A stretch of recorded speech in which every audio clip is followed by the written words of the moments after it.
Parfois, dans les familles ivoiriennes, les larmes sortent plus vite que les mots. Le fils de Madame Sanogo a tenté le grand départ vers l'Europe. Son fils ressemblait à ces jeunes de Daloa, une des grandes cités du centre. Eux sont transporteurs, des conducteurs de bus, souvent le seul emploi qu'ils ont pu trouver. Et beaucoup sont prêts à partir à l'eau, comme ils disent, traverser la Méditerranée. Il n'y a plus de travail, les scieries sont fermées, il n'y a plus de bois, il n'y a pas ce thème à Daloa. Pour le taxi aujourd'hui, on ne demande pas carte d'identité des parents, mais ce n'est pas facile, on ne gagne pas. Rien ne marche. Donc c'est pour ça que moi je vais partir sur l'eau.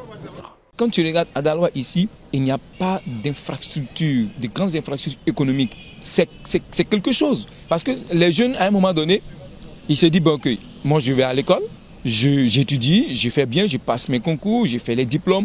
Mais l'aboutissement de ça, c'est le travail. Mais quand il n'a pas un centre où il doit travailler, il n'a pas d'espoir. Abidjan, nous dit-il, concentre tous les business, toutes les richesses. Et il n'y a aucun investisseur à Daloa.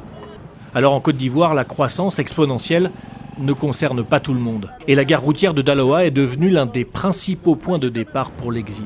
La croissance s'est nettement accélérée ces dernières années grâce notamment à la hausse du cours des matières premières et à d'importants projets d'infrastructures qui ont été lancés à travers le pays. Problème, les plus démunis, eux, se sentent toujours laissés pour compte. Si la croissance économique est au rendez-vous, les inégalités, elles, se creusent, surtout entre la capitale et le reste du pays. Près d'un habitant sur deux est considéré comme pauvre. La plupart des usines sont à l'arrêt malgré les promesses d'Alassane Ouattara. C'est qu'elles ne profitent qu'aux plus riches en fait, et souvent aux étrangers. Les BTP, on vient d'en parler, les grands travaux profitent aux multinationales. La politique d'industrialisation en est à ses débuts. Par exemple, la fève de cacao est dédiée à 95% à l'exportation. Donc le chocolat fait à partir de la matière première ivoirienne est finalisé ailleurs qu'en Côte d'Ivoire. La classe moyenne est à peine émergente. 25% de la population environ, population urbaine, mais surtout 40% de la population ivoirienne est pauvre. Un taux en recul, certes, mais on parle de personnes qui ne mangent pas toujours à leur faim, des personnes plutôt rurales, ces petites mains, par exemple, qui produisent la fève de cacao, mais dont les revenus sont décidés loin de chez eux, en fonction des fluctuations des prix internationaux et aussi en fonction des conditions météo locales. Avec aussi le chantier de l'éducation, mieux former la jeunesse ivoirienne pour garder les cerveaux locaux et en faire revenir de l'étranger. Et puis un dernier point, mieux lutter contre la corruption. Le pays est très très mal noté dans ce domaine. Selon le baromètre de l'ONG Transparency International, il est classé 103e sur un total de 180 pays. La Côte d'Ivoire qui est le pays le plus riche de l'Afrique de l'Ouest, pourtant malgré sa croissance soutenue, le pays souffre encore d'une forte immigration irrégulière. Oui, voilà, vous la voyez à l'image. Il faut bien comprendre que la puissance économique, les retombées économiques dont vous parlez ne profitent qu'à une toute petite partie de la population ivoirienne. Dans un pays qui est encore divisé entre une classe très riche et très pauvre, il n'y a pas vraiment de classe moyenne. Donc la photo que vous voyez là reflète bien cette réalité de la vie ivoirienne. Il y a encore une grande pauvreté, de nombreux bidonvilles à Abidjan. Les opportunités de grimper dans l'échelle sociale en Côte d'Ivoire sont encore assez rares. Je rappelle que 80% de l'économie est encore informelle en Côte d'Ivoire et que le taux de chômage des jeunes oscille entre 25 et 30%. La famille que vous distinguez un petit peu à l'image, c'est la famille de Mariam. Mariam, c'est la maman de 8 enfants. Sur ces 8 enfants, je voudrais juste signaler que 2 vont seulement à l'école, pour vous montrer un peu la pauvreté dans ces communes. 2 vont à l'école parce qu'elle n'a pas les moyens de scolariser les autres.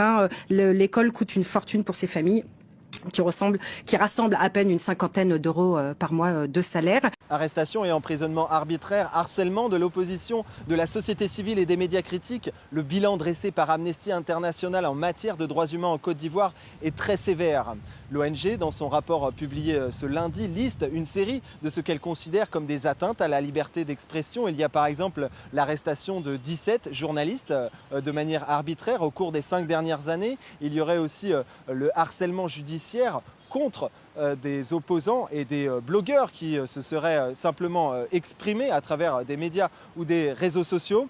Le rapport dénonce aussi la surpopulation carcérale, elle est de 200% en moyenne ici en Côte d'Ivoire et 152 personnes seraient mortes depuis 2014 à cause des mauvaises conditions de détention. Le ministre de la Justice reconnaît le problème et met en avant l'adoption d'un nouveau code de procédure pénale dont l'un des objectifs est de juguler cette surpopulation carcérale. Il vante son bilan économique, notamment les réalisations c'est un bilan, infrastructurelles.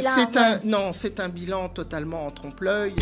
Ne peut être, on en discutait avec Wilfried en avant-plateau, qui ne peut être perçu de très loin.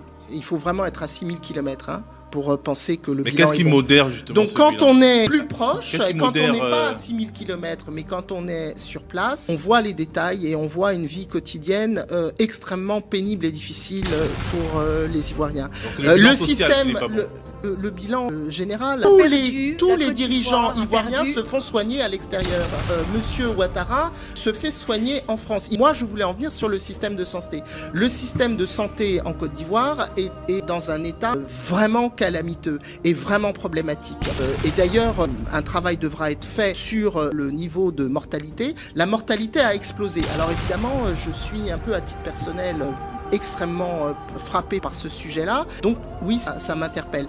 La santé n'est pas du tout au niveau de la population de 30 millions. Le système éducatif n'est pas au milieu. On a un taux d'analphabétisation qui a explosé. Donc le taux de mortalité explose, le taux de mortalité mère-enfant explose, l'analphabétisme explose. Ça, c'est pour la partie sociale. L'endettement, on se demande où sont passés les milliards d'endettement, parce que la réalité de l'équipement du pays n'est pas là. Il y a un chiffre qui est quand même intéressant, c'est l'espérance de vie. À la naissance, elle a diminué d'1 an en Côte d'Ivoire, donc elle est passée de 58 à 57 ans. Donc l'espérance de vie à la naissance dans un pays qui se targue de formidables résultats économiques.